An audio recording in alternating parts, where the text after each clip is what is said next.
या वेळेमध्ये जे देवटाकडे टाळकरी देवटाकडीकर तुम्ही पलीकडे चला आमच्या या वेळी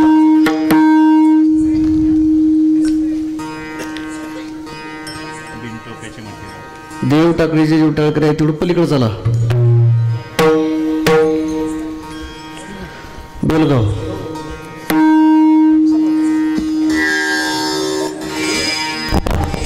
विणेकरी सर पलीकडे विणेकरी सर सदा चौकदार विणेकरी सर पण घ्या पलीकडे.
धारक नेणू प्रकार आणिक विठ्ठलची सर्व भावे एक विठ्ठलची प्रमाण नलगे जाणावे नेणावे गावे आनंदे नाचावे प्रेम सुख घ्यावे वैष्णवांचे संगती भाव बळे घालू कास लज्जा चिंता तोडू आस दवड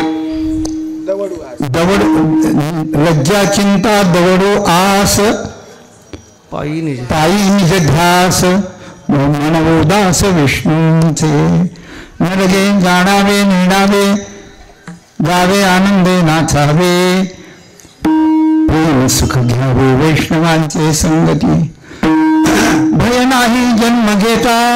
भय नाही जन्म घेता मोक्ष सुखा हाणू लाता तुकामणी सत्ता निकट करू सेवेची नलगे जाणावे नेणावे गावे आनंदे नाचावे प्रेम सुख घ्यावे वैष्णवांचे संगती विठ्ठल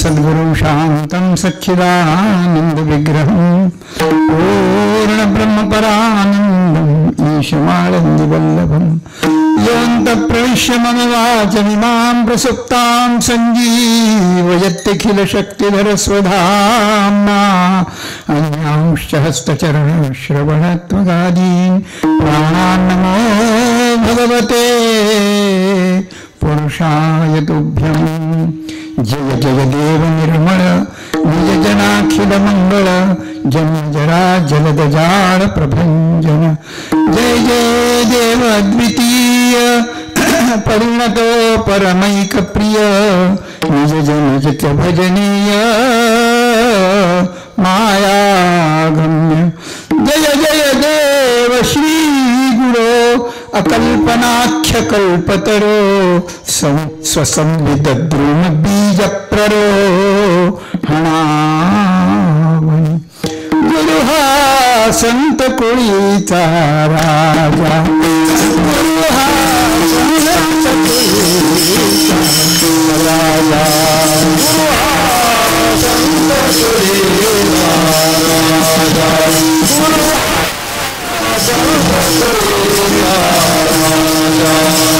गुरु हा संत कोळीचा राजा गुरु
धारक नेणू प्रकार आणिक सर्व भावी एक विठ्ठलची प्रमाण काय जाणावे नेणावे गावे आनंदे नाचावे गावे आनंदे नाचावे प्रेम सुख घ्यावे वैष्णवांचे संगती आनंद कंद भगवंताच्या दिव्य कृपेनं संत सज्जनांच्या परमश्रेष्ठ कृपा प्रसादानं भाविक सज्जन कुशल संयोजकांच्या संयोजनानं, गायक वादक संत सज्जनांच्या उपस्थितीनं आणि भाविक प्रेमळ सज्जनांच्या मेळाव्यात आज ही सेवा या दासाला मिळाली. त्याबद्दल धन्यवाद. दंडवत प्रणाम करून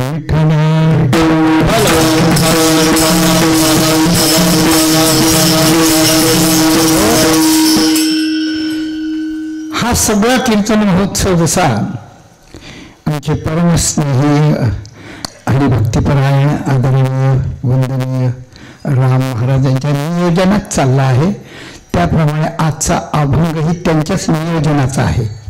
म्हणून हा अभंग याच्याकरता निवडला असं सांगायला आमच्याजवळ काहीच नाही. तिकडून आलेला आहे त्याप्रमाणे करायचं आहे. आणि अतिशय सुयोग्य या सप्ताहाचं किंबहुना या महोत्सवाचं जे निमित्त आहे हे जगद्गुरू संतश्रेष्ठ श्री तुकाराम महाराजांच्या जयंतीनिमित्त अशा प्रकारचं आहे. वसंत पंचमीच्या दिवशी माघ महिना अत्यंत पवित्र अशा प्रकारचा आहे. या महिन्यात तुकाराम महाराजांची बीज केली जाते. सगळे उत्सव वैकुंठ गमन वगैरे केलं जातं बीजेचं, परंतु हा उत्सव क्वचित केला जातो आणि असा उत्सव या ठिकाणी होतो आहे. ही खूप खूप आनंदाची गोष्ट आहे. अगदी मला वाटतं 76 साली परमपूज्य वैकुंठवासी धोंडा महाराजांचा याच निमित्ताचा सप्ताह झाला होता आणि त्यावेळेला लहान म्हणजे तरुण असलेला मी त्यांच्याकडे आलेलो होतो.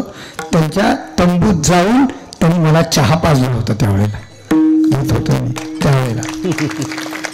आणि या भागात आले की अति आनंद व्हायचा. आणि देव टाकळे हा जो भाग आहे हा भाग अशा मोठ्या मोठ्या महात्म्याची कदर आणि आदर करणारा आहे. म्हणून अनेक वर्षापासून या भागात जे जे मोठे उत्सव होतात, आजचा उत्सव कसा आहे मला माहीत नव्हता. मी गोविंद महाराजांना विचारलं आणि ते म्हणजे नियोजन राम महाराजांचं आहे, पूर्वे सगळेचे जुने लोक आहेत. मग मला ते आठवलं आणि इथं आल्यानंतर त्या सगळ्या जुन्या आठवणी त्या काळातल्या अशा प्रकारच्या निघाल्या. अशी गोष्ट आहे. म्हाताऱ्या माणसाला ज्याप्रमाणे गावातलं घरातले जुन्या आठवणी आठवतात, त्याप्रमाणे या संप्रदायातल्याही जुन्या आठवणी अशा पवित्र आहेत, अशा गोड आहेत. काल माझ्या नातवानं मला श्रद्धे डोंगरीजी महाराजांचं खूप काही ऐकवलं. मला मी इतक्या आनंदात होतो त्यावेळेला की मी त्या काळात जाऊन त्यांच्या समोर बसून जे ऐकत होतो ती आठवण मला अशा प्रकारची झाली. तात्पर्य असं आहे की जुनं जे स्मरण आहे ते अतिशय महत्वाचं आहे. म्हणून भगवंताचं स्मरण, संत चरणाचं स्मरण, संतांच्या वाणीचं स्मरण, आपल्या जीवनातल्या तशा घटनांचं स्मरण हे परत परत आठवण करून उजाळा देत असतं. म्हणून असे उत्सव वेळोवेळी अशा प्रकारचं करावेत आणि आपल्या जन्मापासून आपल्या मरेपर्यंत चांगल्या असलेल्या आठवणी जर आपल्याला साठवता आल्या, स्टॉक करता आल्या, सेव्ह करता आल्या, अंतःकरणात बरं का, मोबाईलमध्ये नाही. मोबाईलमध्ये सेव्ह केलेल्या कधी कधी उडून जातात कोणाला माहिती. लोक नुसते महाराज फोटो काढायचा, महाराज फोटो काढायचा असं म्हणून त्या फोटोचा महाराजांचा कचरा करून टाकतात. किती वेळ पाहतात कोणाला माहिती. परत एखाद्या सिनेमाची नटी समोर आली की ते महाराजांचा फोटो गेला खड्ड्यात, तेच आलं त्याच्या पुढे, असं काही होतं. परंतु या आठवणी जर आपल्याला सेव्ह करण्यात आल्या, फिट करण्यात आल्या आणि या सगळ्या आठवणी जर आपल्या प्रयाणकाली आपल्याला त्या ठिकाणी आठवल्या, तर त्या आठवणीच्या आठवण्यातून पुढचा जन्म तयार होतो. आणि हा दिव्य जन्म झालेला जो असतो त्या जन्माचा उत्सव करण्याजोगा तो जन्म होतो.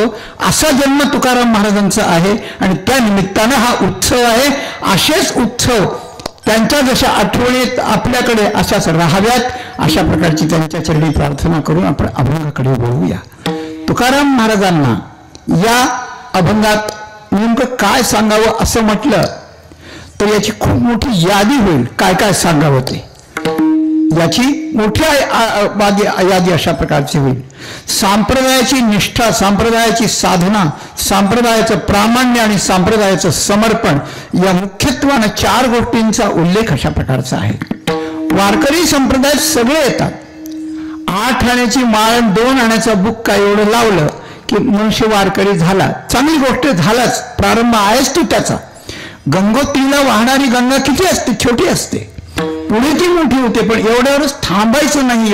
याच्याकरता मला सांगायचं आहे की हीच माळ आणि हाच बुक्का आपल्याला त्या ठिकाणी उद्धरून नेण्यापर्यंत त्याची प्रगती आपल्याला करता आली पाहिजे. जन्माची जी सार्थकता आहे ती यात अशा प्रकारची आहे. आपण संप्रदायाचे म्हणतो, पण आपलं साधन रोज दिवसातून किती तास चालतं? 24 तासात आपली झोप किती असते? आपला निर्वाह किती असतो? आपला साधना किती असते? याचाही एक विचार आहे. आपण जी साधना करतो त्या साधनेत जर काही संकट आलं तर ती साधना आपण सहज सोडतो का, प्रयासानं सोडतो का, सोडितच नाहीत. याच्यावरही त्याचं डिपेंड अवलंबून आहे. आपण आपल्याला स्वतःला आतून काय समजतो? कोणाचा दास समजतो का कोणाचा मालक समजतो? संप्रदायाच्या दृष्टीने किंवा साधनेच्या दृष्टीने आपण स्वतः शरीर, जीवन, आयुष्य हे कशा करताय हे समजतो, याच्यावरही अवलंबून आहे. आणि आपण ज्याच्या संबंधाने साधना करतो त्याला आपल्या साधनेबद्दल काय वाटतं आहे याच्यावरही अवलंबून आहे.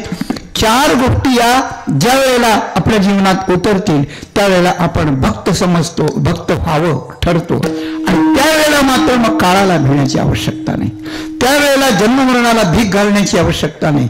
त्यावेळेला सगळ्या जगाचं मूळ असलेला परमात्मा आपल्या हातात आलेला असतो. या सगळ्या गोष्टी एका वेळी कोणाकडून सहसा सांगितल्या जात नाही. कधीतरी एक विषय असतो, कधीतरी दुसरा विषय असतो, कधीतरी तिसराच विषय असतो. पण तुकाराम महाराजांची खूबी यात अशी आहे की सगळ्याच्या सगळ्या गोष्टी एकाच अभंगात सांगितलेल्या आहेत. म्हणजे या अभंगाचं विवेचन एखाद्या विद्वानाने करायला लागलं तर याच्यावर 10 प्रबंध निर्माण होतील अशी गोष्ट आहे. 10-12 गोष्टी प्रत्येक चरणात 3-3 पॉइंट महाराजांनी असे त्या ठिकाणी सांगितले आहेत. आणि वारकरी निष्ठा काय असते याचं वर्णन अशा प्रकारचं केलेलं आहे. पहिली गोष्ट अशी आहे की आपण ज्या संप्रदायात आलो, मुलगी असते ज्या घरात आली, त्या घरात आल्यानंतर आपण आता यांचं झालो आहोत. पती असेल, सासू सासरे असतील, आदरानं स्थान देऊन आज्ञा मानायची तर सासू सासरे आहेत. अगदी प्रेमाचा अंतरंग नात असेल तर पतीच आहे. त्यानंतर मुलं झाल्यानंतर त्यांच्याजवळ वात्सल्य आहे. पण एक गोष्ट आहे, ज्या वेळेला लक्ष्मीपूजन करताना पाय लक्ष्मी घरात ठेवते आणि पूजन केलं जातं आणि सासू तिला सगळा चार्ज देते. अगदी आपल्या शास्त्राची पद्धत अशीच आहे. एक अधिकाऱ्याची बदली झाली आणि दुसरा आला की तो त्याला चार्ज देतो. हे इथं असं लिहिलेलं आहे, त्याचा अर्थ असा आहे, साहित्य इतकं शिल्लक आहे, हे असं पुढे करायचंय, माझं टार्गेट असं आहे, हे चार्ज दिला जातो. त्याप्रमाणे सासू सुनेला चार्ज दिलं जाते. हे जेव्हा दिलं जातं त्यावेळेला तिनं आपलं सगळं मागचं विसरून जायचं की आता आई, वडील, भाऊ, बहिणी, शेजारी पाजारी, मावश्या, काक्या आता या कोणी आपल्या नाहीत, आता आपले ते हे आहेत. शहाणी आई त्यांना असंच शिकवते, वेगळं निघायचं शिकवत नाही. हे आपलेच म्हणते.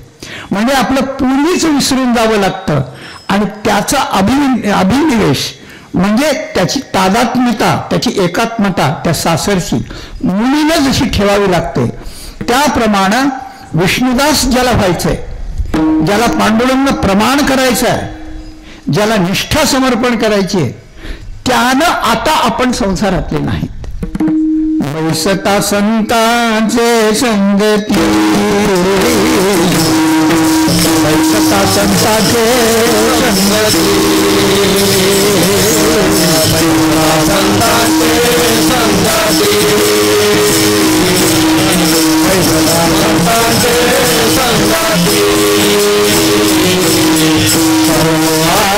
कमलापती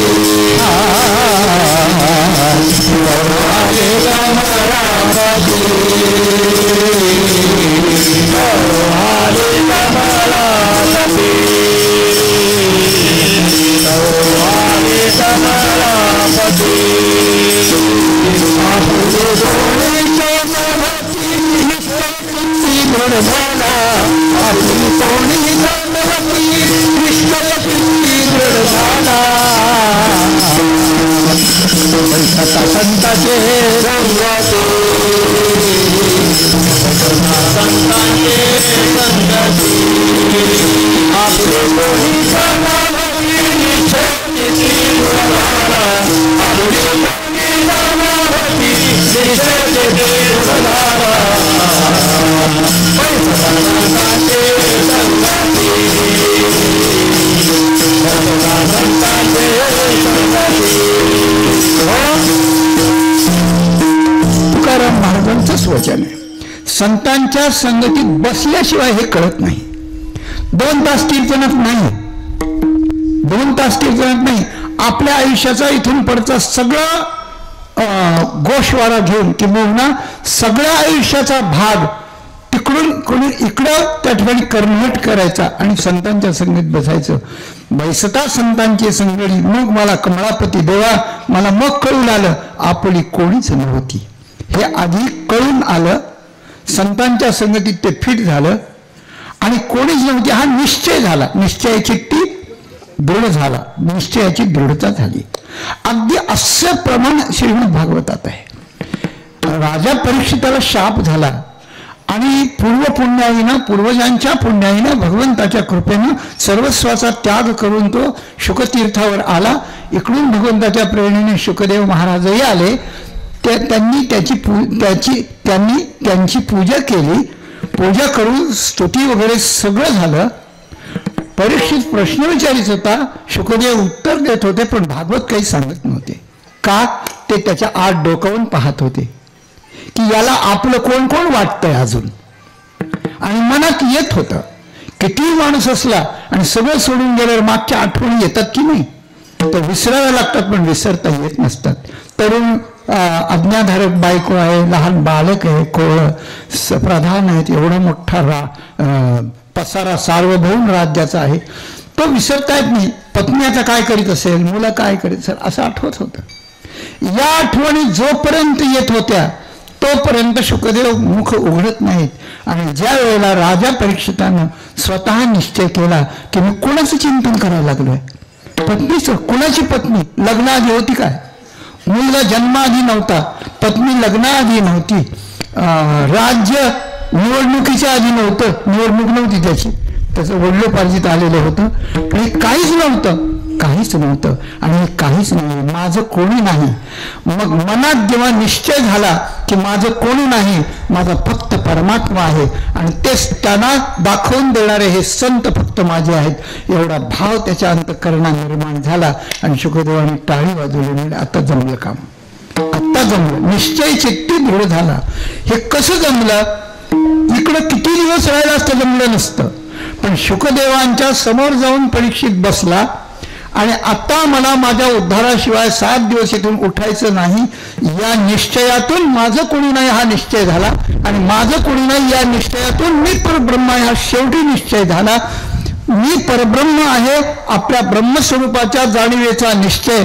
माझं या जगातलं कोणीच नाही या निश्चयावर अवलंबून असतो. आणि माझं कोणीच नाही हे कळण्याकरता आपण ठाण मांडून आयुष्याचा सगळा काळ सत्संगतीत घालवण्याचा निश्चय आधी करावा लागतो. हे 3 निश्चय एकमेकांना पूरक अशा प्रकारचे आहेत.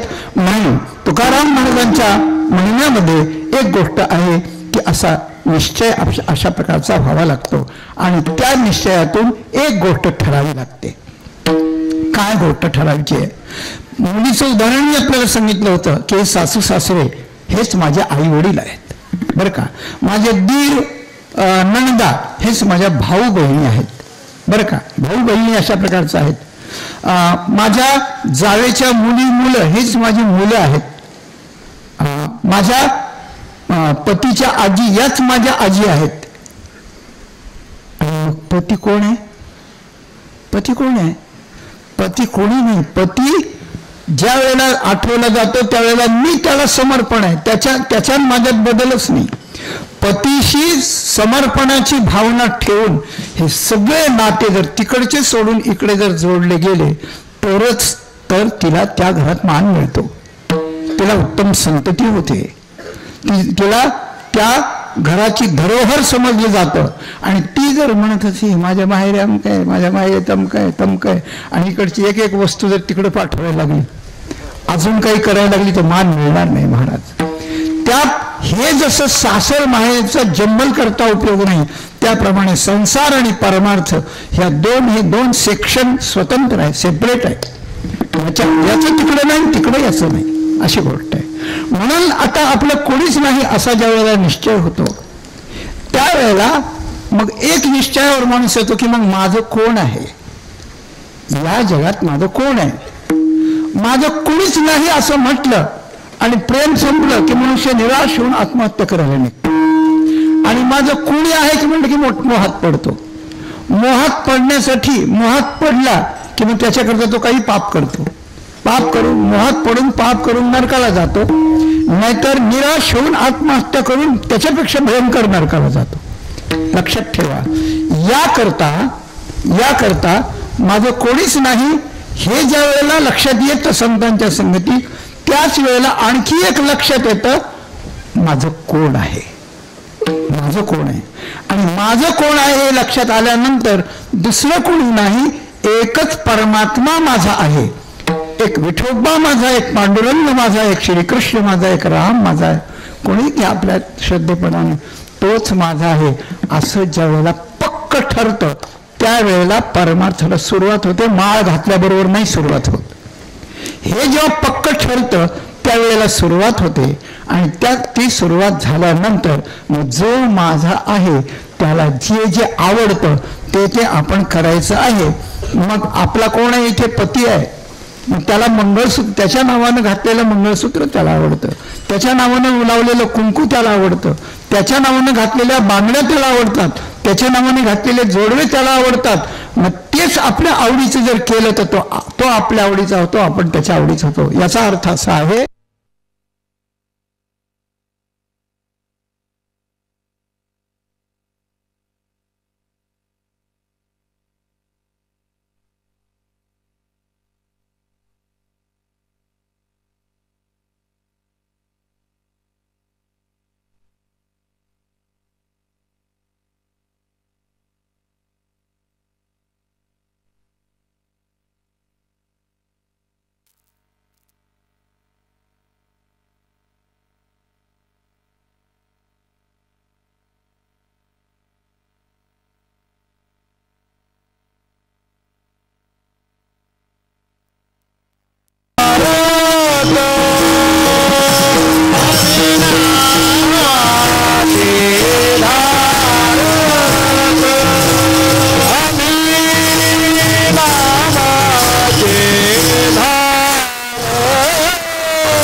तुकाराम महाराजांनी 4 गोष्टीत एक गोष्ट अशा प्रकारची सांगितली, सर्व भावानं एक विठ्ठलच आम्हाला प्रमाण आहे. काय आहे, मुलीला नवरा निवडला पण तिला आधी समजलं पाहिजे तो कोण आहे, किती शिकलाय, काय आहे, त्याचा स्वभाव कसा आहे, काय आहे, सगळं कळलं पाहिजे. आणि तो कळून तिने पत्करला असतो. वारकरी भोळा नसतो, वैष्णव वेडा नसतो, तो खूप शहाणा असतो. तो बाहेरच्या शिकलेल्या माणसानं तो वेडा वाटतो, हे त्यांचं वेडेपण असतं बरं का.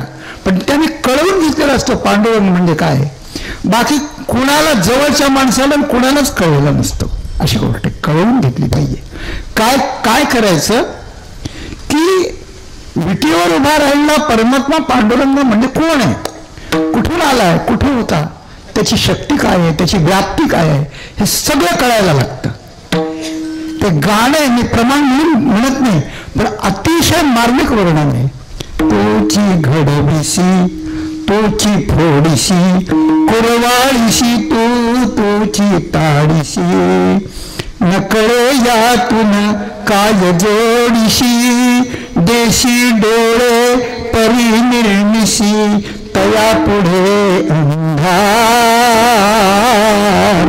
तू वेडा कुंभार. देवाला म्हटलंय देवाचं कुंभार आहेस पण वेडा आहे.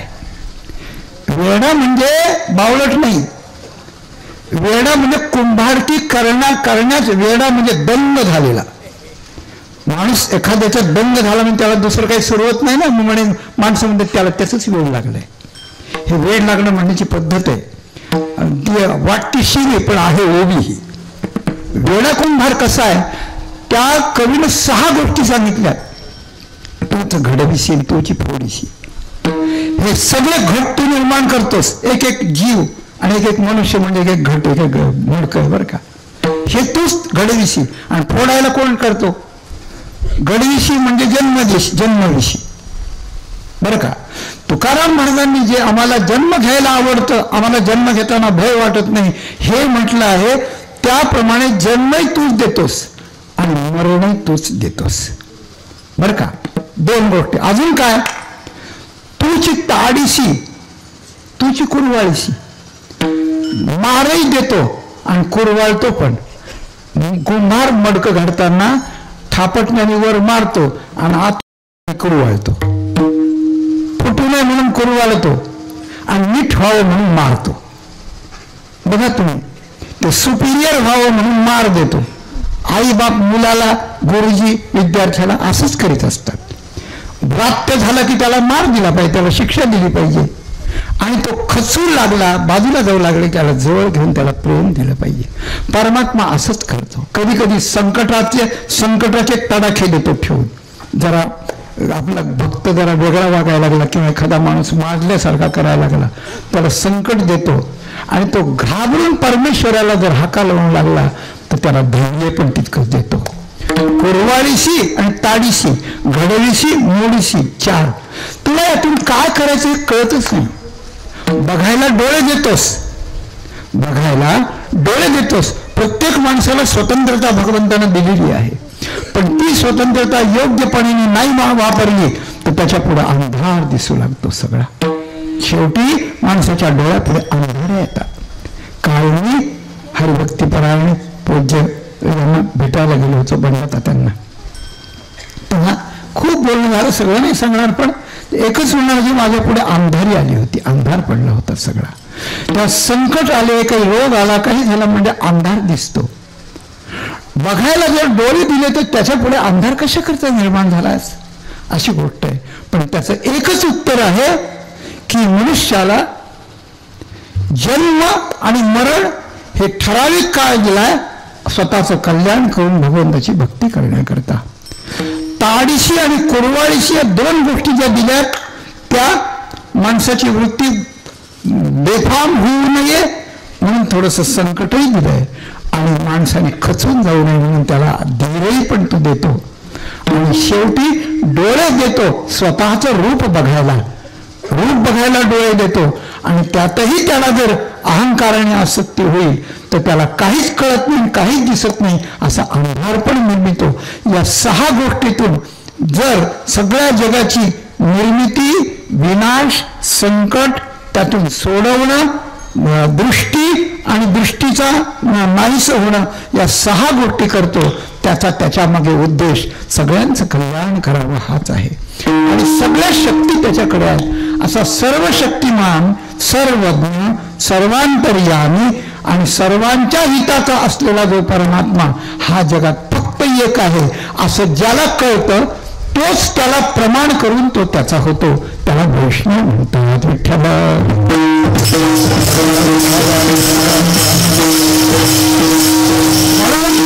आम्ही काय केलं? तुकाराम महाराजांनी पहिल्या चरणामध्ये प्रामाण्य विषय सांगितला. आपल्याला प्रमाण कोण आहे? या गावात एखादी समस्या निघाली की अमुक अमुक आपल्याला करायचंय. एखादा म्हणून कसं तुमचं मत काय, तुमचं मत काय, काही हो नाही. आणि सगळ्या लोकांनी म्हणलं की आमच्या गावातले, आपल्या गावातले अमुक अमुक आहेत ना, ते जर हो म्हणतील तर आम्ही सगळं हो म्हणतो, नाही तर तुझ्या याला एकही हो म्हणत नाही. हे काय? हे प्रामाण्य आहे. हे प्रामाण्य आहे. श्रुती माऊलींचं स्वतः प्रामाण्य आहे. श्रुती स्वभावता बोले असं म्हटलं. स्वभावता बोले, वेदे वेदाची बोलावी, प्रतिष्ठा जेवी, अशी गोष्ट आहे. म्हणून स्वतः प्रामाण्य आहे. त्याप्रमाणे आपल्याला प्रमाण असलं पाहिजे. प्रमाण असलं पाहिजे. अमुक गोष्ट करायची, कोणी सांगितलं, कोणत्या शास्त्रात पाहिलं नाही, मला वाटलं म्हणून करायला लागलो, असं नाही चालत. कोणीतरी आपल्याला प्रमाण पाहिजे. आणि परमार्थात 3 प्रमाण असतात. एक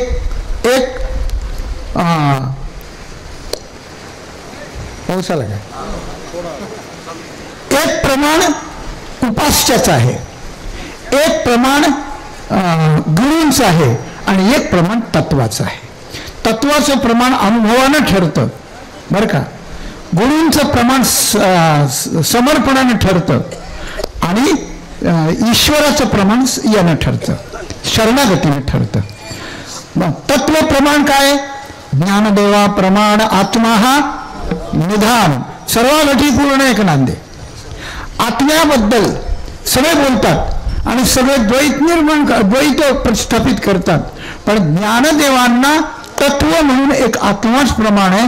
आणि तो एक आत्मा म्हणजे फक्त माझ्या हृदयातला नाही, सर्व घटात सर्वांच्या हृदयामध्ये असलेला, एकच असलेला आणि पूर्ण असलेला आणि सतत नामत असलेला, एक असलेला, पूर्ण असलेला, सतत विद्यमान असलेला, म्हणजे अविनाश असलेला जे आत्मतत्व आहे तेच मला ज्ञात आहे, ते मला प्रमाण आहे. हा हे तत्वाचं प्रमाण झालं. याच हरिपाठात ज्ञानेश्वर माऊलीने म्हटलं, त्यांना म्हणलं आत्मा प्रमाण हे तुम्हाला कोणी सांगितले? ज्ञान कसं झालं तुम्हाला? कसं झालं? म्हणजे माझ्या गुरुपासून झालं. म्हणजे अजून दुसऱ्या कोणी काय काय सांगितलंय ते नाही, ते मला प्रमाण नाही. ज्ञानदेवा प्रमाण, निवृत्ती देवी, निवृत्ती देवापासून आलेलं जे ज्ञान आहे ते या आत्म्याचं आहे आणि तेच मला पूर्ण प्रमाण आहे, त्याचा मला अनुभव आहे. इतकी गोष्ट, दुसरं प्रमाण नाही. निवृत्ती देवाचं कुणाकडून आलेलं आहे? हे आलेलं आहे पहिल्यांदा वेदाकडून आलंय. वेद, उपनिषद, ब्रह्मसूत्र, भगवद्गीता याच्याकडून आलेलं आहे. श्रीकृष्णाकडून आलेलं आहे. तेच श्रीकृष्णांचं वेदव्यासांच्याकडे आलेलं आहे.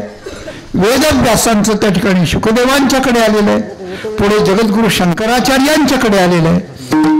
त्याच्यानंतर निवृत्तीनाथांच्याकडे आलेले आहे परंपरेनं, मच्छिंद्रनाथ, गोरक्षनाथ, गहिनीनाथ, निवृत्तीनाथ. आणि मूळ नारायणापासून निवृत्तीनाथापर्यंत आलेलं जे ज्ञान आहे ते अतूट एक संध जे ज्ञान आहे आत्मज्ञानाचं, ब्रह्मस्वरूपाचं, तेच ज्ञान मला प्रमाण आहे. मला दुसरं ज्ञान प्रमाण नाही. तर गुरूंचं प्रमाण हे एक, निवृत्ती देवी ज्ञान हे गुरूंचं प्रमाण आहे. आत्मा हा निधान हे तत्वाचं प्रमाण. पण त्या गुरूंची भेट व्हायला आणि ते तत्व कळण्याला चित्तशुद्धी करता आणि समर्पणा करता जी भक्ती करावी लागते, त्या भक्ती करता जे प्रमाण लागतं ते प्रमाण तुकाराम महाराजांना विचारलं असताना ते म्हणतात विठ्ठलाची एक प्रमाण, दुसरं कोणताही देव मला प्रमाण नाही. विठ्ठलाचं प्रमाण. पतिव्रते जैसा भृतार प्रमाण आम्हा नारायण तैशा परी, आमासी तो नाही आणिक प्रमाण नामासी कारण विठोबाच्या, असं त्या ठिकाणी म्हटलं. म्हणून विठोबाप्रमाणे म्हणून आम्ही ज्या बाईला जो पुरुष प्रमाण असतं त्याचंच ती नाव पती म्हणून घेत असते. होय की नाही? उपयोग कसं काय ते त्या ठिकाणी एका बाईला जर दुसऱ्याने म्हटलं की बाई नाव घ्या तुमच्या पतीचं, त्यांचं म्हणजे भांडण झालंय, मग कोण नाव घेईल बरं त्यांचं? शेजारीला बोलवा म्हणले. शेजारी हातात चप्पल घेऊन नाही यायची का? कशी येईल सांगा? जीवनात त्याचंच नाव घेतलं पाहिजे. मनुष्य जीवनात जर बुद्धी प्रधान आहे तर बुद्धीचे बळी बघो अन्य नाही तुझे. एक प्रमाण, एक भगवंताचं नाव, आणि त्या ते प्रमाण कशावरून? आम्ही नामाचे धारक, नामाची धारणा करतो. आम्ही धारणा करतो. स्त्री जशी गर्भाची धारणा करते, गर्भाची धारणा करते, उंट जसा पाण्याचं धारण करतो 6 महिने पूर्ण्याकरता, त्याप्रमाणे आपण आपल्या हृदयात नामाचं धारण केलं पाहिजे. मुखानं तर घेऊच, आपण धारण केलं पाहिजे. म्हणजे धारक जपमाळ अंतोरी धरोनी श्रीहरी जपेस. अंतःकरणात धारण करावं लागतं. त्याला धारणा काय? धर्म इत्याहो असं म्हटलं. म्हणून धारक, धारण आणि धार्य अशी त्रिपुटी आहे. विठ्ठल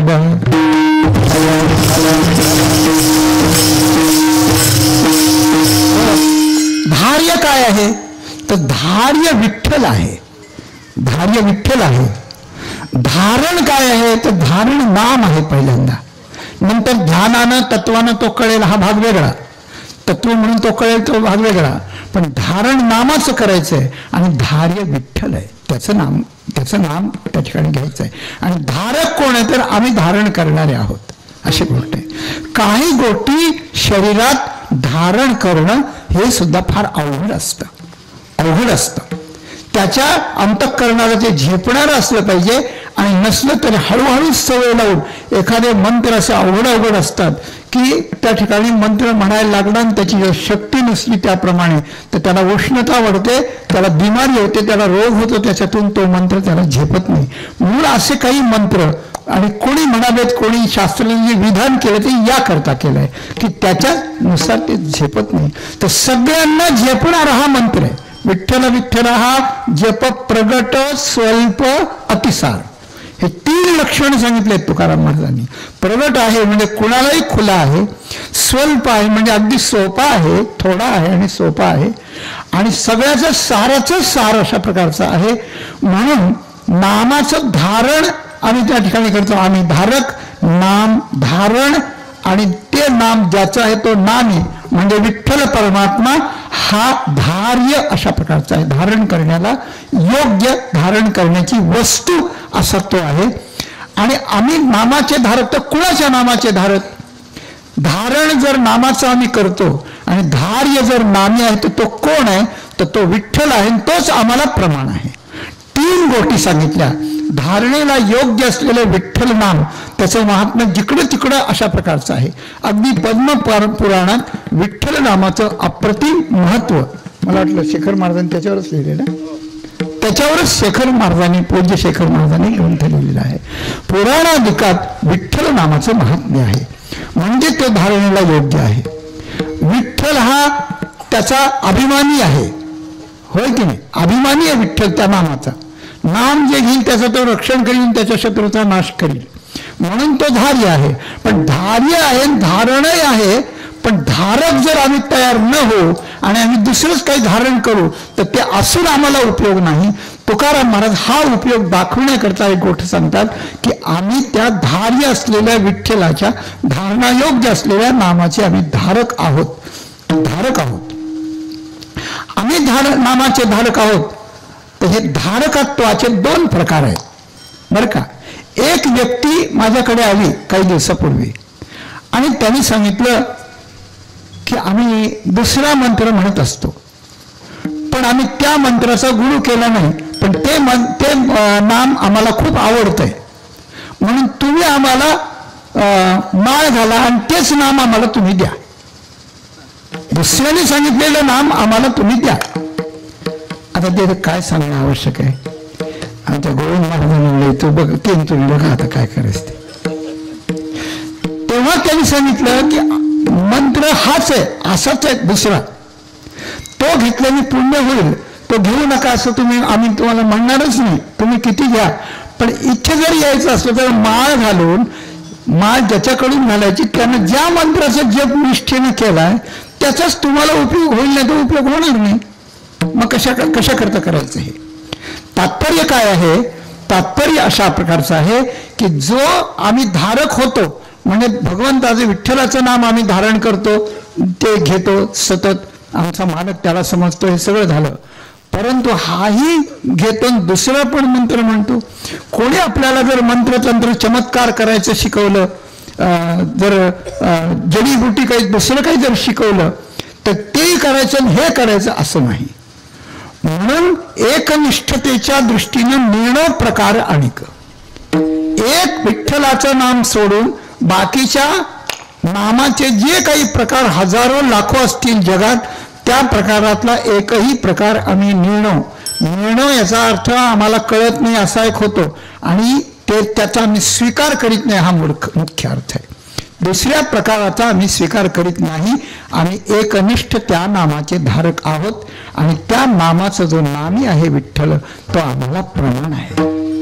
तो जर म्हणेल ही 50 पुरुष विहीर कोरडी याच्यात तू उडी टाकता, आम्ही टाकायला तयार आहेत आता.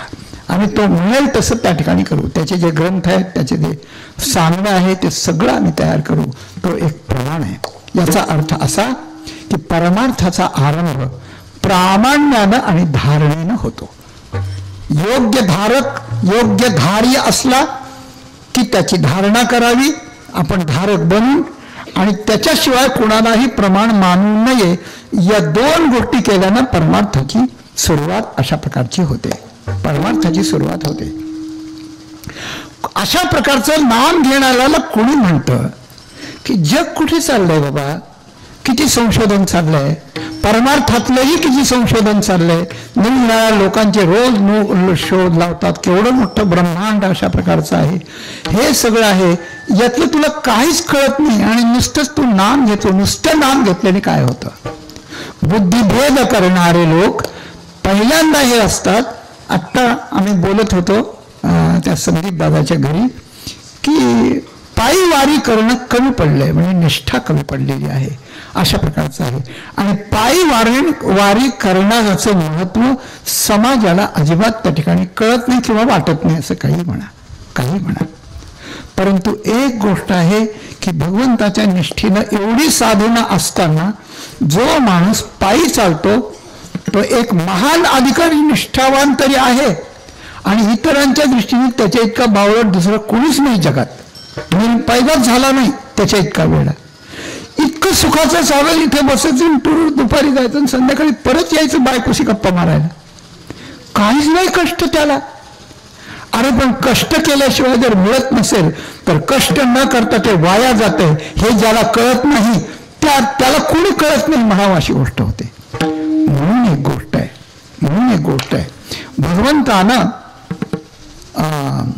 एवं त्रयी धर्म मनोप्रपन्ना या श्लोकाच्या व्याख्यानाचा शेवट आणि त्याच्या पुढे अनन्यास चिंतयंतो माम हा श्लोक आहे ना.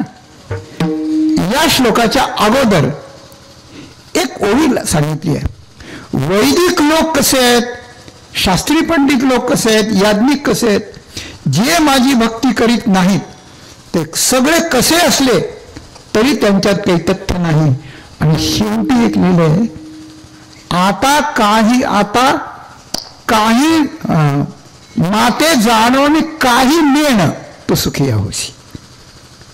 फक्त एक मला जाण, फक्त एक माझ्याशी संपर्क ठेव, फक्त एक माझं अनुसंधान ठेव आणि बाकीचं सगळं नेण, म्हणजे काही चित्तातच घेऊ नको, पाठही करू नको, विचारही करू नको, कोणाला बोलू नको, लोकांना काही म्हणू दे, फक्त तू मला जाण, एवढंच कर की तू सुखिया होशील. कसं सुखिया होशील त्यात माऊलीने अनन्यास चिंतन याच्यावरचं सगळं वर्णन त्या ठिकाणी सांगितलंय. त्याला सायुज्य कसं देतो, त्याला भक्ती कशी देतो, त्याचं सगळं मी कसं करतो हे पुढे सांगितलंय. याचा अर्थ असा, आपण कितीही कळवून घेतलं जगातलं आणि किती हुशार झालो, डॉक्टर झालो, वकील झालो, अमुक झालो, तमुक झालो, तरी आपलं ज्ञान मर्यादितच राहिलं. मर्यादित आपल्याला ज्ञान झालं, बाकीचं ज्ञान राहिलं का नाही जगात, सगळंच आपल्याला कळलं सगळं नाही कळलं आपल्याला, फार थोडं कळलं. आचार्यांनी एक चिपाड घेतलं, समुद्रात बुडवलं आणि 2 थेंब पडले आणि त्या साधकाला सांगितलं सगळं ज्ञान या समुद्राभर आहे आणि हे 2 थेंबा इतकं ज्ञान माझं आहे, तू मला काय ज्ञानी समजतोस. हे जगद्गुरु शंकराचार्य म्हणतात, आपण काय म्हणावं. म्हणून सगळं ज्ञान आपल्याला त्या ठिकाणी किती बुद्धीच्या आटापिटा करून केलं तरी होतच नाही, खूपच अल्प होतं. तेही काही चुकीचं असतं, तेही आपल्याला धोका देतं.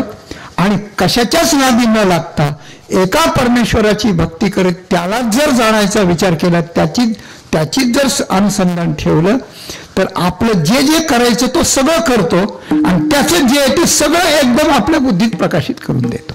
त्याला ते सगळंच कळतंय, तो सर्वज्ञ. म्हणून त्याला जाणण्यानं आपलं करणंही काही आवडत नाही आणि जाणणंही काही आवडत नाही. आणि त्याला सोडून आपण कितीही आपट धोपट केली जीवनभर तरी आपल्या शेवटी मरताना काहीच हाती लागत नाही. ही वस्तुस्थिती असल्यामुळे आम्ही दुसऱ्या प्रकाराच्या नादी न लागता फक्त नामच घेतलंय. मग तुकाराम महाराजांना विचारलं की तुम्हाला दुसरं काही जाणण्याच्या नादी लागत नाही, तुम्हाला दुसरं काही कळतच नसलं पाहिजे, तुम्हाला काहीच कळत नाही, दुसरं एवढंच कळतं फक्त. हो, त्याचं काही वाटत नाही तुम्हाला, नाही वाटत नाही. आम्हाला काही जाणावं मिळावं असं वाटतच नाही. आपण याचं दुसरं चरण नलगे जाणावे नेणावे,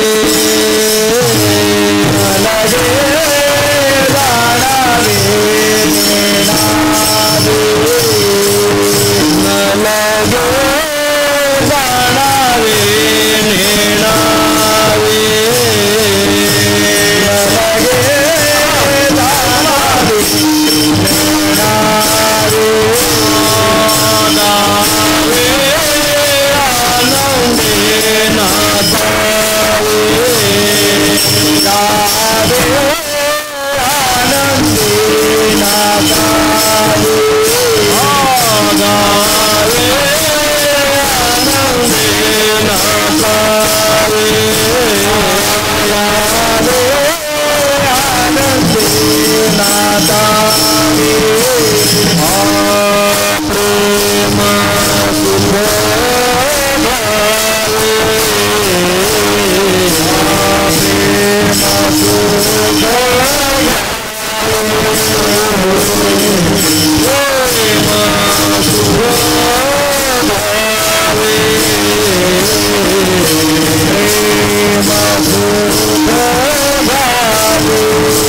नामाचा वे प्रेम सुख घ्यावे वैष्णवांचे संगती. हे नाम गायला लागल्यानंतर गाण्याचं ऐकताना आणि गाताना इतका आनंदाने इतकं प्रेम मिळतं की हे जगात इतकं प्रेमच कुठंच नाही अशी गोष्ट आहे. निर्भय प्रेम, शुद्ध प्रेम, प्रचुर प्रेम, घनवट प्रेम, असं प्रेम कुठंच माणसाला अनुभवायला मिळत नाही अशी गोष्ट आहे. मागच्या अभंगाच्या चरणात आपण पाहिलं की बाकीचे प्रकार आम्हाला कळत नाहीत. आम्हाला बँकेचा व्यवहार कळत नसेल, आम्हाला बाजारातलं कळत नसेल, आम्हाला राजकारणातलं कळत नसेल, आम्हाला कशातलंच काहीच कळत नाही, आम्हाला लोक बावट म्हणू दे, पण जे आम्ही नामाचं ज्या धारण करतो तेवढंच का तुम्हाला असं वाटणाऱ्यांचीच भूल आहे ती अशी आहे की आम्ही नामाचं धारण करतो पण त्याचा विस्तार आहे. तो नुसतं नाम धारण करतो म्हणजे नाम घेतो गुपचूप बसून असं नाही, त्याचा विस्तार. पहिल्या चरणात आम्ही नामाचे धारक जे म्हटलंय तेच नाम कशा पद्धतीनं आम्ही वावरतो किंवा वापरतो त्याचं वर्णन इथं आहे की आम्हाला काही गोष्टी दुसऱ्या काही गोष्टी जाणण्याची आवश्यकता नाही आणि दुसऱ्या काही गोष्टी नेण्याची पण आवश्यकता नाही. दोन गोष्टी आहेत. काही गोष्टी आपल्याला कळतात आणि काही गोष्टी कळत नाहीत. कळत नाही म्हणजे त्याचं थोडं कळतं आणि बाकीचं कळत नाही, आणि ज्या कळतात त्याचं बरंच कळतं आणि काहीसं त्याचंही कळत नसतं पण आपल्याला वाटत नसतं ते, अशी गोष्ट आहे. तर काही गोष्टी अशा आहेत. एकनाथ महाराजांच्याकडे एक माणूस आला आणि तो म्हणाला, महाराज मला गुरुमंत्र द्या, मला ब्रह्म सांगा, मला परब्रह्माचं स्मरण करून द्या. लोकांनी सांगितलंय नाथ महाराज ब्रह्मनिष्ठ आहेत आणि त्यांचं हे करायचं काय, त्यांच्याकडून उपदेश घ्यायचा, ज्ञान घ्यायचं. तर ठीक आहे. मग तो आला होता तर त्याला सांगितलं, तू एकदा तुझ्या घराजवळ जाऊन ये आणि जाता जाता येता येता काहीतरी एखादी घटना मला सांग, काय घडलंय ते. ठीक आहे. मग तो गेला, घराकडे गेला, रस्त्याने पाहत गेला. त्याला दिसलं एक उंट मरून पडला होता. रस्त्याच्या बाजूला एक उंट मरून पडला होता. त्यावेळेला त्याने पाहिलं, उंट मेलेला उंट, इकडे त्याचं तोंड आहे, इकडे त्याचे पाय आहेत, असा मेला आहे, तसा मेला आहे. सगळं पाहिलं. नाथाने सांगितलं, अशा प्रकारानं रस्त्याच्या ठिकाणी अमुक क्लिनिकलचं बोर्ड आहे, त्याच्या समोर अगदी उंट मेलेला आहे, तो मी पाहायला सांगितला. हा म्हणजे आता तुला ब्रह्मज्ञान पाहिजे, आता एक करायचं, उंट मेलेला तू विसरून जायचं, तू उंट मेलेला विसरून जायचं, मग मी तुला ब्रह्मज्ञान देईन. कारण जगातलं सगळंच विसरावं लागतं ना ब्रह्मज्ञान घ्यायला. सगळ्यांचं उपलक्षण म्हणून उंट सांगतो, पण प्रामाणिकपणे सांगायचं. आधी विसरला म्हणायचं, सांगायला गेलं की लगेच त्याच्या लक्षात यायचं. तो नाही म्हणलं, आठवला उंट. ज्ञान घ्यायचं म्हटलं की ज्ञान की उंट, ज्ञान की उंट. उंटाचं ज्ञान ब्रह्माचं होणारच नाही. जा घरी साधना कर आणि विरक्त झाल्यावर मग माझ्याकडे. त्याप्रमाणे आपल्याला जे मिळवायचंय त्याच्याकरता काही विसरावंही लागतं. ते मिळवलेलं लक्षात राहील एक वेळेला, पण अमुक गोष्ट विसरायची म्हटलं तर लक्षात राहत नाही, विसरलं जात नाही. 50-60 वर्षाची व्यक्ती भेटली की अरे तू आहे ना, आपण इथे भेटले होतो ना, आपण असं केलं होतं. माणसाला अरे इतक्या दिवसाची आठवण राहिली, ह्या महत्व नाही, विसरल्याचं महत्व आहे. म्हणून जगामध्ये महत्वाच्या गोष्टी आठवून, सुरुवातीला मी बोललो त्याप्रमाणे जीवनातल्या महत्वाच्या घटना, साधू संतांच्या तीर्थयात्रेच्या घटना आठवून जसं आपल्याला उद्धार करता येतो, तशा पुष्कळ गोष्टी आपल्याला आपल्या जीवनातल्या विसराव्या लागतात. पण त्या विसरता येत नाहीत. त्या विसरण्याकरता सुद्धा तुकाराम महाराजच लागतात. विषयी विसर पडिला निश्चयशन, मग अंगी ब्रह्मरस ठसावला, अशी गोष्ट आहे. तर विषयाची, परिवाराचा आणि शेवटी देहाचा विसर केला आनंदे संचार. शरीरही विसरावं लागतं, म्हणून शरीरही विसरावं लागतं, तेव्हा ब्रह्मज्ञान हाताला चढतं. म्हणून आम्हाला ब्रह्मज्ञान जाणायचं नाही, मलगे जाणावे मिळावे. ब्रह्मज्ञान जाणायचं नाही आणि त्याच्याकरता प्रपंच विसरायचा नाही. ब्रह्मज्ञान असेल तिथं असू दे, ब्रह्म आणि प्रपंच देहही असेल तिथं असू दे, जाणणं नेणं सांडी मांडी आम्ही वर्जन केलेली आहे. आम्हाला फक्त एकच कळतं की ज्या धार्य असलेल्या विठ्ठलाच्या धारण केलेल्या नामाचे धारक आम्ही झालो, त्या आमचं एकच काम आहे की जे नाम आम्ही धारण केलं ते नाम गावं आणि त्या आनंदात नाचायला लागावं. बस एक सांगतो आपल्याला, कधी कोणी तुम्हाला दुःखी भेटला आणि कधी तुम्हाला राग आला, क्रोध आलेला भेटला, क्रोधाने असे लाल डोळे झाले तर असं झालं असा भेटला, आणि जर दुःखी भेटला, कोणाचं कोणी गेलंय रडतोय तो असं तसं, त्यावेळेला त्याला एक म्हणायचं, मी तुला 10 लाख रुपये देतो, आत्ता हे दुःख सोडून तू गाणं म्हणायला लाग, आणि आत्ता हा क्रोध सोडून तू गाणं म्हणायला लाग.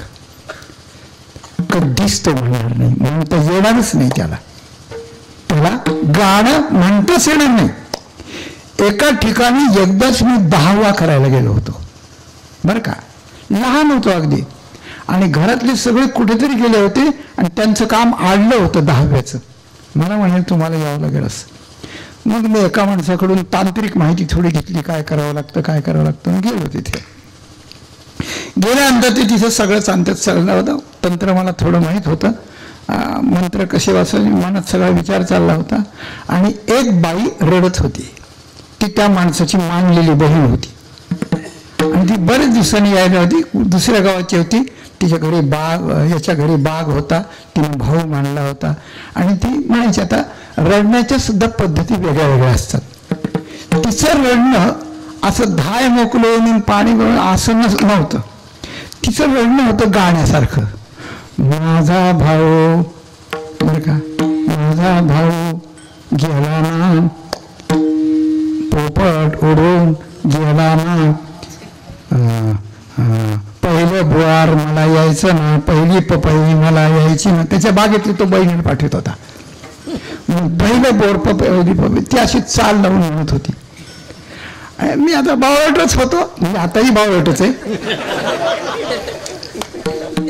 त्यावेळेला म्हणलं, हो अहो मला घाई आहे जरा, हे गाणं किती वेळ चालणार आहे. म्हणलं बाबा, अरे असं म्हणू नको ना, ते हानतील ना तुला, ते रडती बाई किती धाय मोकलून, आणि त्याला गाणं म्हणतो तू. तर एक गोष्ट आहे, दुःखाने व्याकुळ झालेला माणूस आणि रोगानं तिलमी लाल बनलेला माणूस, याच्या मुखात कधीच गाणं येत नाही. ज्याच्या मुखात गाणं येतं तो मनुष्य प्रसन्नच असला पाहिजे, तो मनुष्य निश्चिंत असला पाहिजे, प्रसन्न असला पाहिजे, तर त्याला गाणं येतं. आणि ज्या वेळेला माणूस नाम धारण करतो त्यावेळेला प्रसन्नता येते, मग त्या नामाला गाण्याचं रूप येतं, त्याला अभंगाचं रूप येतं, त्याला त्याची धून बनते, त्याला मग हे सगळे वाद्य वगैरे सगळे साह्य येतात, आणि एक नाद ब्रह्म निर्माण होतं. ते नाद ब्रह्म ज्या वेळेला निर्माण होतं त्यावेळेला गाणाराचेच काय, पण ऐकणाराचे सगळे दुःख विसरून जातात, आणि सगळे दुःख विसरून सगळे आनंदानं त्याच्याबरोबर गायला लागतात, नाचायला लागतात. गावनाच विठो तुझा करू अनुवाद, गावनाच विठो तुझा करू अनुवाद, गावनाच विठो करू अनुवाद, गावनाच विठो करू अनुवाद, गावनाच विठो तुझा करू अनुवाद, गावनाच विठो तुझा करू अनुवाद, गावनाच विठो तुझा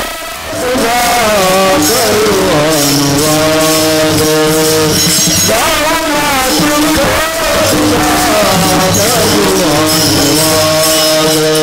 दुसरे पारे दुसरे तिकडे पारे तिकडे सर्वमय गोविंद आनंद रे विठोबा आनंद रे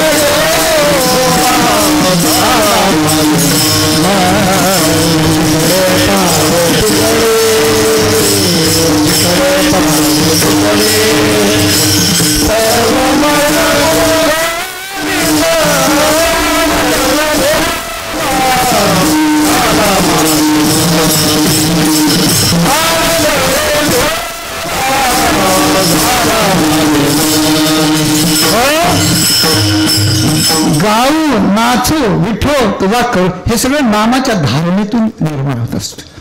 नामाच्या धारणा आणि नामीचं प्रामाण्य, नामीचं प्रामाण्य आणि नामाची धारणा या दोन त्या ठिकाणी झाल्या की त्या नामाचं पर्यवसान हळू घेता घेता गाण्यात होतं. गाण्याचं पर्यवसान नाचणीत होतं. गायनाचे एवढे आपुल्या छंदे मनाच्या आनंदावर, त्याचं पर्यवसान सामूहिक गाणे नाचण्यात अशा प्रकारचं होतं. आणि त्यावेळेला विठोबा तुझे पावलं विठेवर पाहिली आणि तुझं नाम गाय लागलो, नाचू लागलो, तुझा अनुवाद करू लागलो. तू जे बोललाय, तुला संत पूर्वीचे जे बोलले त्यांचा अनुवाद आम्ही त्या ठिकाणी करू लागलो. आणि त्यावेळेला मला इतका आनंद झाला की त्या आनंदाचा एक लक्षांश सुद्धा प्रापंचिकाला मिळत नाही, श्रीमंताला मिळत नाही, राजकारणाला मिळत नाही, कोणालाच मिळत नाही. इतका आनंद अशा प्रकारचा मिळतो.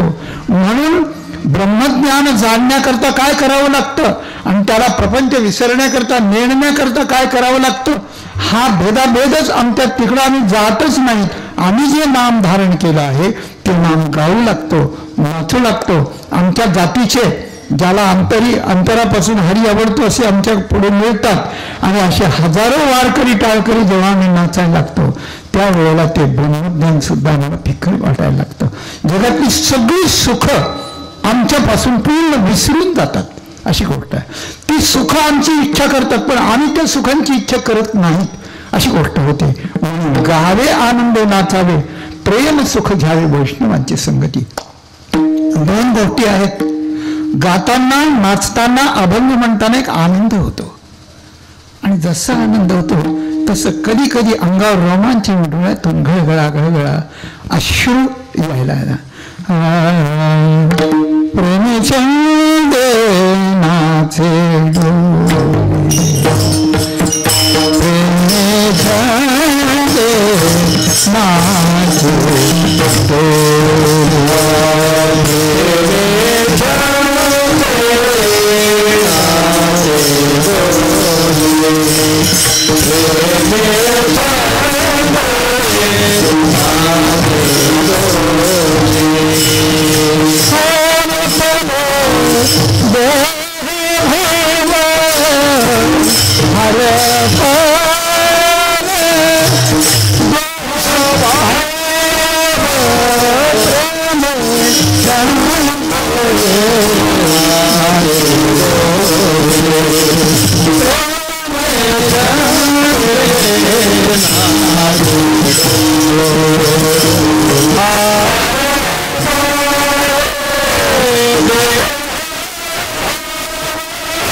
कीर्तन चांगलं कसं त्यात अंग हरिरूप कसं होतं याचं वर्णन आहे. अंतःकरणात प्रेमाचा सागर उचंबळतो आणि नामाचा छंद गप बसू देत नाही आणि त्या छंदाला बाहेरचा पखवाजाचा वगैरे असा ताल मिळतो. तालाचा छंद आणि सवयीचा छंद हे दोन छंद एकत्र येतात आणि नामस्मरण केलं की परमात्मा आठवतो आणि परमात्मा प्रेमरूप असल्यामुळे त्याचं प्रेम हृदयात येतं. प्रेम छंद आणि त्या छंदामुळे नाचायला लागतो आणि प्रेमामुळे डोलायला लागतो. पुंगी वाजायला लागल्यावर क्रूर असलेला विषारी असलेला साप सुद्धा डोलायला लागतो. माणूस का डोलणार नाही प्रेमानं. म्हणून प्रेमानं डोलणं, छंदानं नाचणं आणि प्रेम आणि छंद. प्रेम येतं भगवंताची नामाच्या चिंतन केल्यावर आठवण होती म्हणून प्रेम येतं आणि सवयीमुळे आणि तालामुळे त्याला छंद अशा प्रकारचा निर्माण होतो आणि त्यावेळेला या चार गोष्टी जेव्हा होतात तेव्हा देहभाव हरपतो. याला शास्त्रकार भाव समाधी असं म्हणतात. विठ्ठल योग समाधीसाठी किती अट्टहास करावा लागतो आणि भाव समाधी माणसाला सहज अनुभवता येते. आमच्या सगळ्या संतांनी आजही असे संत महानुभाव असे छंदी भजनामध्ये आहेत की ते या समाधीचं सुख भोगतात. नलगे जाणावे नेणावे ज्ञानाकरता तत्पर असून अनुसंधान ठेवायची गरज नाही आणि प्रपंचाला विसरण्याकरता आटापिटा करण्याची गरज नाही. नाम गावं जे आम्ही धारण केलंय ते आणि आनंदाने त्या ठिकाणी नाचावं आणि प्रेम सुख घ्यावं.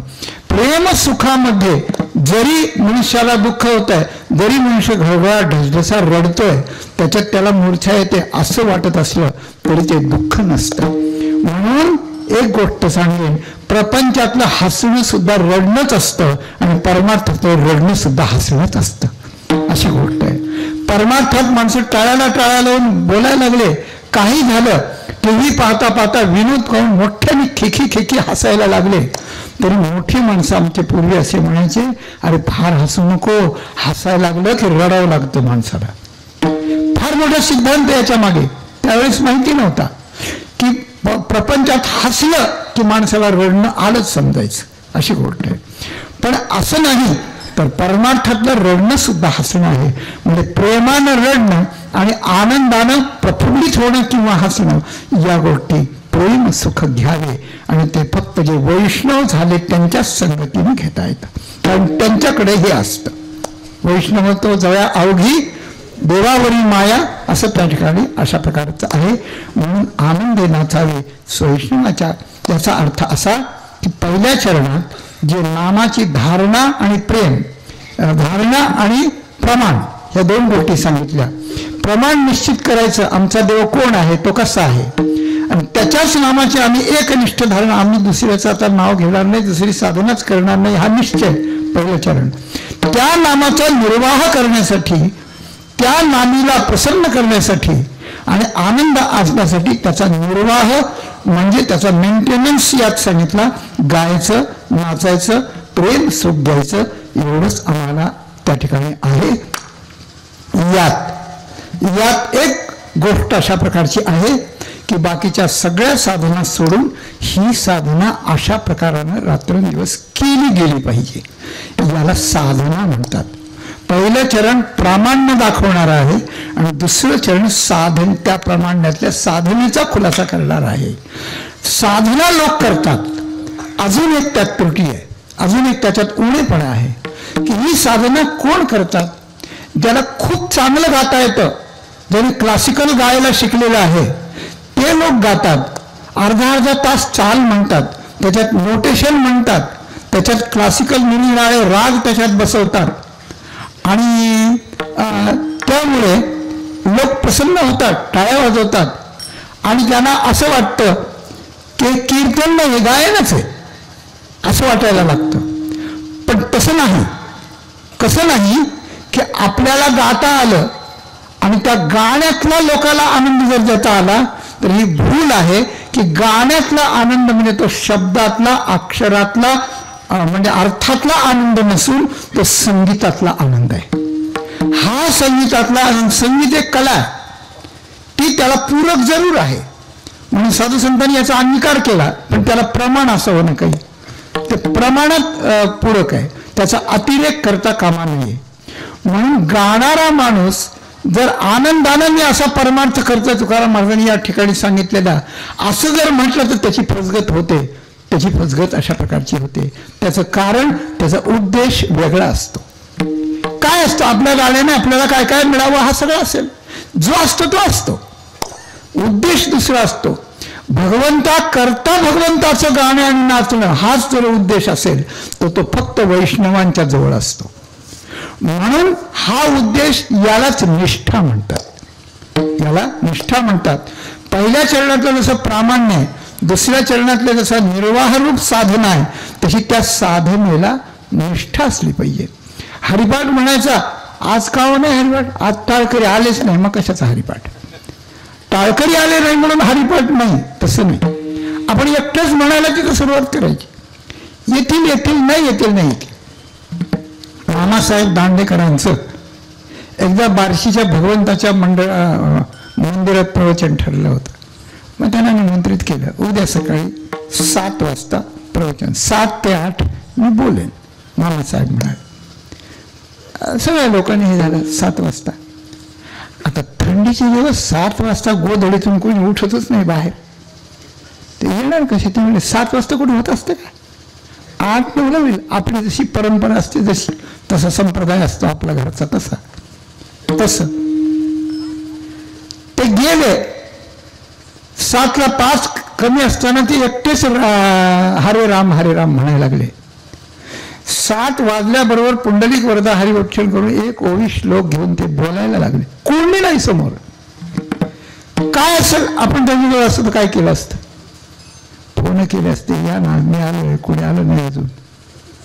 ते महाराज इतके लवकर कोण येत आहे, आता थोडं थांबा, मी ते इकडे या थोडं वेळ, असं काहीतरी झालं असतं. 8 वाजता प्रवचन संपलं आणि ते बाहेर यायला लागले आणि लोक तिकडून यायला लागले.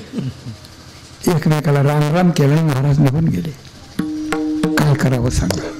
तात्पर्य काय? तात्पर्य आहे की आपण जे करतो ते कुशलतेचं असो अकुशलतेचं असो, लोकांना आवडणार असो न आवडणार असो, आपल्याला सेवा मिळाली, आपण पत्करली, आपण केली, वेळेवर करायचं लोकांनी सांगितलं, आपणही ठरवलं आपले इतरचे कार्यक्रम आपण बाजूला करून, तर त्यावेळेला ते करताना काय होतं याचा काही विचार करायचा नाही. आपण बोलणारे आहेत, देव आहे ना ऐकणारा. देव त्याला सर्वांगी कान आहेत त्याला, अशी गोष्ट आहे. सर्वतः पाणीपादम सर्वतोक्षिशर मुखम श्रुतिमल लोके सर्व मावृत्ती तिष्ठती. आपल्याला लोक ऐकतात असं जोपर्यंत वाटतं तोपर्यंत ती निष्ठेची साधना नाही. आपल्याला देव ऐकतो आणि जे कोणी ऐकत असतील तेही सगळे देवरूपच आहेत. आणि या देवाची त्या देवाची हा बालक सेवा करतो आहे, ती त्यांना पसंत पडावी याकरता जे करून समर्पण केलं जातं ती निष्ठा होते. म्हणून निष्ठेची जी कसोटी आहे ती साधनेच्या प्रतिबंधात प्रतीला येते. साधनेच्या प्रतिबंधात सगळी तयारी, मग महाराज आले, मग हळूच रामकृष्ण आले, तर ठीक आहे. काही नसताना तितकंच प्रेमानं जेव्हा बोललं जातं, काही नसताना तितक्यात उंचीनं बोललं जातं, काही नसताना स्वतःला विसरून बोललं जातं, बाहेरच्या कशाचाच विचार केला जात नाही, अशा वेळेला त्याची कसोटी लागते. आणि त्यावेळेला आता नुसतं गाणं आणि नाचणं राहिलं नाही, तर आतली निष्ठा पक्की अशा प्रकारचं आहे, पक्की निष्ठा आहे. माऊलींना गुरूंच्या पूजेत असं म्हटलंय, काय? अनन्योदके ध्रुवट वासना हे तन्निष्ठ ते लागलेसे अबोट चंदनाचे. मी गुरुच्या पावलाला चंदन लावतो, त्याच्यावर स्वस्तिक काढतो, त्याच्यात गोल काढतो, त्याच्यात ओम काढतो, दोन्ही पायावर त्या ठिकाणी काढतो, पण ते चंदन आहे.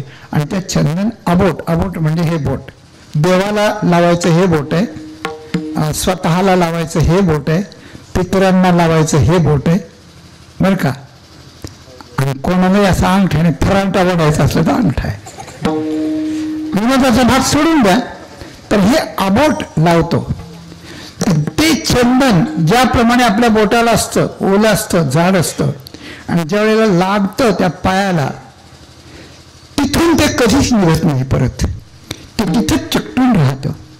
जे चिकटल्यावर परत निघत नाही, त्याप्रमाणे आमच्या अंतःकरणाची अन्नाश्रयानाम त्यागो ही अनन्य वृत्ती जेव्हा गुरूंच्या चरणाला किंवा देवाच्या चरणाला अशी चिकटून राहील त्या चंदनासारखी, तर ती निष्ठा, ती अनन्यता आहे. अनन्यतेसाठी सांगितलं.